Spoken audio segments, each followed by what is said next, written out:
नमस्ते अस्तु भगवन् विश्वेश्वराय महादेवाय त्रयम्बकाय त्रिपुरान्तकाय त्रिकाग्निकालाय कालाग्निरुद्राय नीलकण्ठाय मृत्युञ्जयाय सर्वेश्वराय सदाशिवाय श्रीमन्महादेवाय नमः।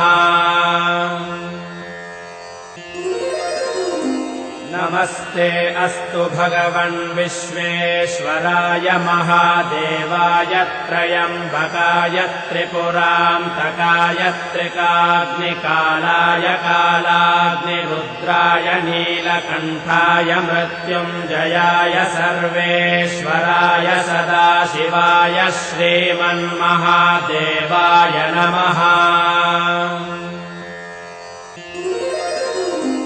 नमस्ते अस्तु भगवन् विश्वेश्वराय महादेवाय त्रयम्बकाय त्रिपुरान्तकाय त्रिकाग्निकालाय कालाग्निरुद्राय नीलकण्ठाय मृत्युञ्जयाय सर्वेश्वराय सदाशिवाय श्रीमन्महादेवाय